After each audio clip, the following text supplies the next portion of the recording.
Hey nature photographers, it's Lee Hoy, your generally friendly OM system ambassador, and I am back with another YouTube video today, and I am going to give you some tips on upping your macro game with your OM system gear.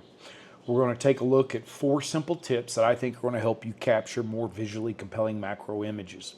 Before I hop into today's video, I'm excited to share with you that part 3 of my mentorship program is open for registration. That is Mastering Post-Processing. I'm going to be starting part 1, Mastering Your Gear. That will start up again in September. Both of them start in September. That is now open for registration. I've got some new workshops up on my website, leehoyphotography.com. Both OM only and workshops open to all brands of cameras. Look forward to meeting you out in the field if I haven't got to yet. Pay attention, watch and see if I'm doing in-store events for OM system or workshops or speaking for camera clubs in your area. I'd love to meet you guys. Thank you for being a part of my online community. Let's jump into today's macro tips. Hello, my name is Lee Hoy, and welcome to my YouTube channel, Lee Hoy Photography. I'm an OM system ambassador, senior workshop instructor for Wildside Nature Tours. I'm a workshop instructor for Precision Camera and Video, and a contributing author for the Journal of Wildlife Photography. Okay, the first tip for today, I like to use my 150 to 400 lens for large damselflies, large butterflies, and dragonfly photography. I'll pair an OM1 or an OM1 Mark II with my long lens and a flash, okay? But here is my first tip when it comes to doing that.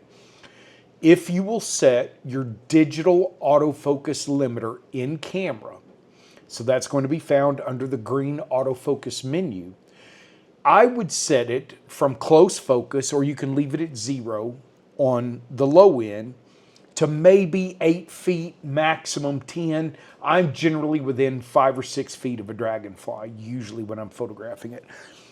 By setting your digital autofocus limiter, yes, that will exclude your ability to focus on subjects further away. So again, are you going to focus on great dragonfly shots, or do you want to try to photograph birds and everything else, or focus on your macro photography? So when I go out, dragonflies, large damselflies, large butterflies, other large insects as well, when I'm using the big lens, I'm going to have a flash on camera. I don't diffuse the flash, but the number one thing I do to help acquiring autofocus quickly, I turn on that digital autofocus limiter. Again, from about 0 to give me close focus to about 8 feet is where I go. You may want to go to 10, but I generally don't photograph them further away unless they're in flight, maybe. But what that's going to do by limiting the focus range, you're not going to have that missing the subject and going way out to infinity and back.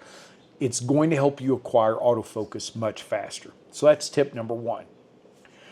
Tip number 2 is if you're going to be switching back and forth from regular macro shooting to focus stacking or focus bracketing, you should set your sync shutter speed at 1/100th, okay? And here's what I mean by that. When you switch into focus stacking or focus bracketing, the camera automatically goes into an electronic drive mode.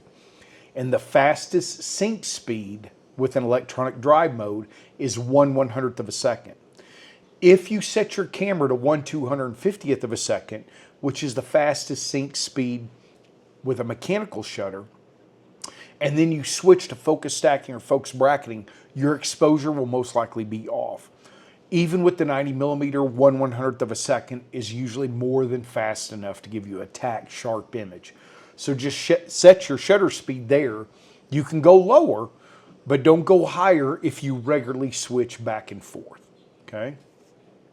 The third macro tip for upping your game with your OM system, if you're using a flash, and my flash of choice for macro is the 700, the Olympus FL 700 WR flash. It's smaller, more compact, more than powerful enough, great flash. If you're going to be shooting with flash, you're going to need to diffuse that light. And for me, that means using my trusty AK diffuser. Now, this video is not going to be just about the AK diffuser. I'll do another one later that covers it more in depth. The benefits are you can break it down, easy to transport.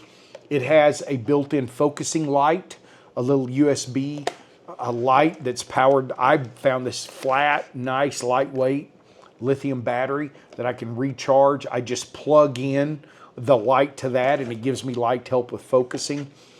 It's really well designed. It attaches, hangs on sturdy.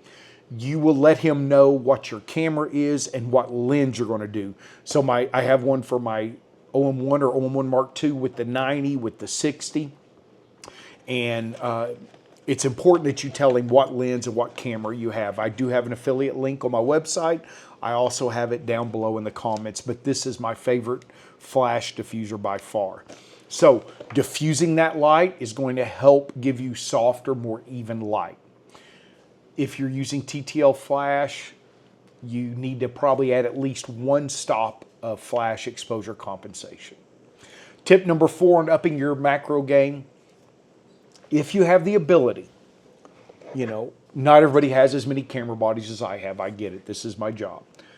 But if you have a camera body that you can dedicate more so to macro, landscape, night sky, it would behoove you to have one custom mode programmed for for macro with flash, and to have another custom mode for macro without flash or just using supplemental light. So natural light or supplemental, because the way you set your exposure, there's quite a few settings that will be different as opposed to when you're using flash and when you're not. If you have the ability on your camera body to program a custom mode for flash and one without flash, I would recommend that. To learn more about the settings that you would want to be different, my mentorship program is a perfect way for you to master all of the menu items that relate to nature photography in the OM1 or the OM1 Mark II. So those are my 4 tips for upping your macro game. I love macro. I'm getting ready to go to Brazil, and I'm going to go check out one of the Atlantic Rainforest National Parks while I'm there, hoping to find some awesome macro subjects. Hey, thanks again for being a part of my online community. I'm going to be having a YouTube live coming up with a garage sale of gear I no longer need or use. So if you don't subscribe, I know I never ask for people to subscribe to my channel. If you want to get notified of that future garage sale, subscribing will be the best way. I'll do it on a live and people can purchase those items. Hey, appreciate you guys. Get out there, go capture some visually compelling images. Have a great day.